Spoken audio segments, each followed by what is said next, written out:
পরমাণু ইস্যুতে ইরানের সঙ্গে উত্তেজনা চলছে যুক্তরাষ্ট্রের। এমনকি পরমাণু চুক্তি না করলে দেশটিতে সরাসরি হামলার হুমকিও দিয়েছেন মার্কিন প্রেসিডেন্ট ডোনাল্ড ট্রাম্প। অন্যদিকে পরমাণু ইস্যুতে সরাসরি কোনো ধরনের আলোচনায় বসতেও অস্বীকার করেছিল তেহরান। তবে ইরান এখন তার সুর পরিবর্তন করেছে। পশ্চিম এশিয়ার এই দেশটি বলছে, যুক্তরাষ্ট্র সামরিক হুমকি দেওয়া বন্ধ করলে পারমাণবিক চুক্তিতে রাজি আছে তেহরান। এছাড়া ট্রাম্প সম্প্রতি ইরানের সঙ্গে সরাসরি আলোচনার কথা বললেও তেহরান এখনও পরোক্ষ আলোচনার কথাই বলছে।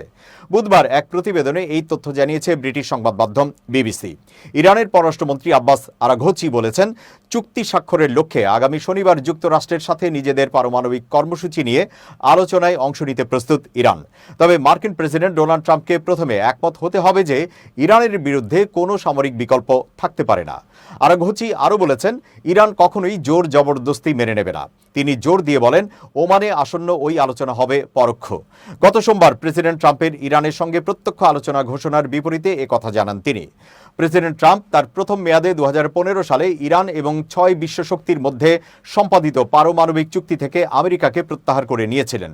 সম্প্রতি তিনি সতর্ক করে দিয়ে বলেছেন, আলোচনা সফল না হলে ইরান বড় বিপদে পড়বে। মূলত আমেরিকা ও ইরানের মধ্যে কোনো কূটনৈতিক সম্পর্ক নেই। তাই গত মাসে ট্রাম্প সংযুক্ত আরব আমিরাতের মাধ্যমে ইরানের সর্বোচ্চ নেতার কাছে একটি চিঠি পাঠিয়েছিলেন। এতে বলা হয়েছিল, তিনি ইরানকে পারমাণবিক অস্ত্র অর্জন থেকে বিরত রাখতে এবং আমেরিকা ও ইসরায়েলের সম্ভাব্য সামরিক হামলা এড়াতে একটি চুক্তি চান।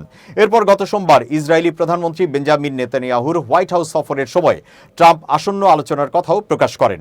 নেতানিয়াহু মঙ্গলবার বলেন, ইরানের পারমাণবিক অস্ত্র থাকবে না বলে উভয় নেতা সম্মত হয়েছেন। এছাড়া আলোচনা দীর্ঘায়িত হলে সামরিক বিকল্প থাকবে বলেও জানান তিনি।